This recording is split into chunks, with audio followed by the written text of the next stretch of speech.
8월 23일 토요일 나사렛 사람들의 아침입니다. 오늘 말씀은 욥기 17장 1절에서 3절입니다.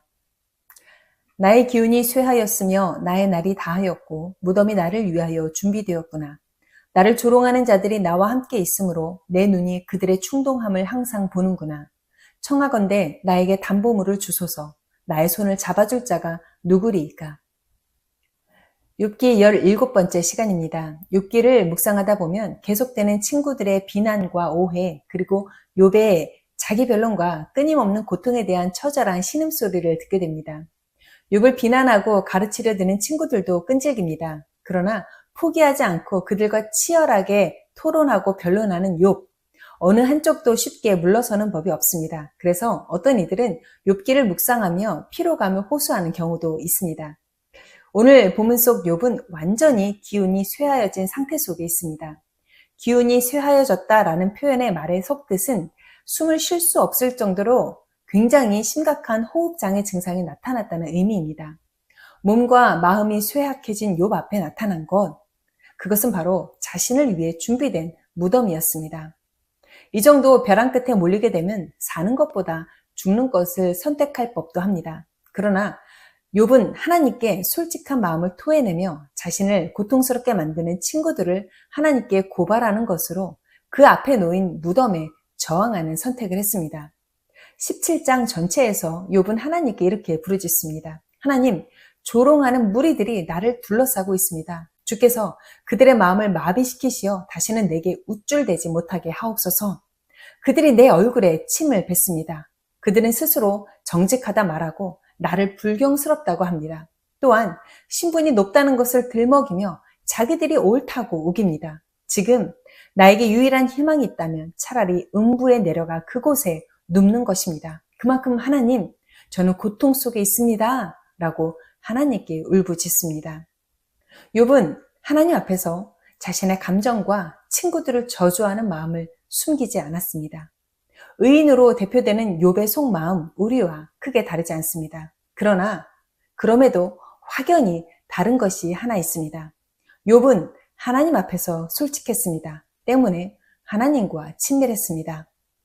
우리는 하나님 앞에서조차 상대에 대한 미움과 거친 감정을 부드러운 언어로 포장하여서 솔직하지 못할 때가 많습니다.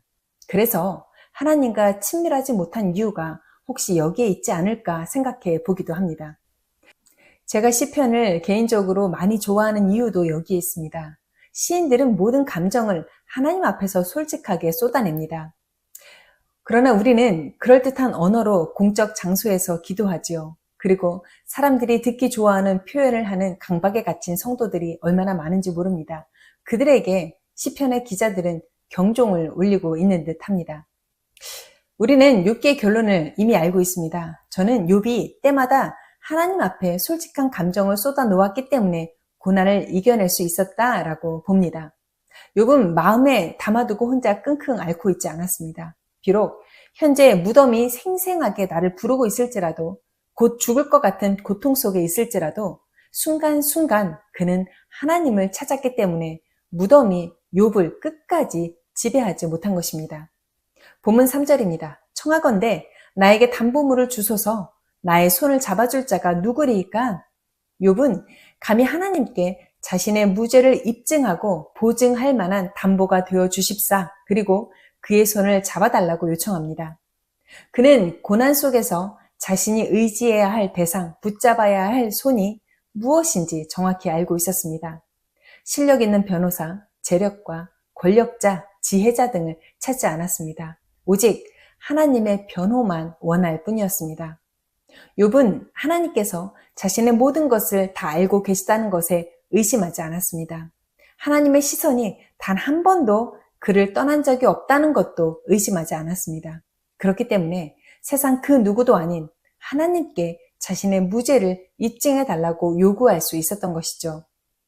오늘도 고통과 절망, 낙담과 실패, 좌절과 때로는 이해되지 않고 해석되지 않는 고난을 겪고 있는 우리에게 무덤은 계속해서 손짓하고 있습니다. 지쳐서 포기하고 그저 눈에 보이는 무덤 속으로 들어가시겠습니까? 아니면 보이지 않는 하나님의 손을 잡겠습니까? 나를 위해 준비된 무덤 앞에서 우리는 소리 내야 합니다. 작은 신음이라도 괜찮습니다. 하나님을 부르십시오. 그리고 하나님을 찾으십시오. 하나님의 변호를 구하며 하나님의 손을 잡아서 하나님과의 친밀함으로 무덤이 스스로 내 앞에서 물러가는 것을 우리의 눈으로 목도해야 되지 않겠습니까? 그럴 때에 무덤이 나를 위해 준비되었구나 라고 하는 탄식이 변하여 천국이, 하나님의 나라가 나를 위하여 준비되었구나 라고 하는 찬송으로 변하게 될 줄로 믿습니다. 오늘도 하나님과 더욱 친밀하여서 무덤을 이겨내는 거룩하고 복된 날이 될 수 있기를 주님의 이름으로 부탁을 드립니다. 기도하겠습니다. 여호와여, 주께서 나를 살펴보셨으므로 나를 아시나이다. 주께서 내가 앉고 일어섬을 아시고 멀리서도 나의 생각을 밝히 아시오며 나의 모든 길과 내가 눕는 것을 살펴보셨으므로 나의 모든 행위를 익히 아시오니 여호와여, 내 혀의 말을 알지 못하시는 것이 하나도 없으시니이다. 하나님, 시인의 고백처럼 우리에 대해 다 알고 계시는 하나님 앞에 이제는 숨길 것이 없습니다. 숨기지 않겠습니다. 애통하는 마음, 원수를 미워하는 마음도 다 내려놓겠습니다. 오늘도 거친 세상을 살아가는 나를 하나님께서 변호해 주실 것을 믿습니다. 하나님의 손 잡고 있는 이 손의 힘이 빠지지 않게 하여 주옵소서.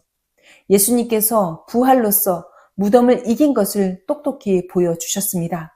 우리도 무덤 앞에서 떨지 않고 주눅들지 않고 예수님의 승리를 재현해내는 승리에 찬양하는 인생이 되게 하여 주옵소서. 감사드리며 거룩하신 예수님의 이름으로 기도합니다. 아멘.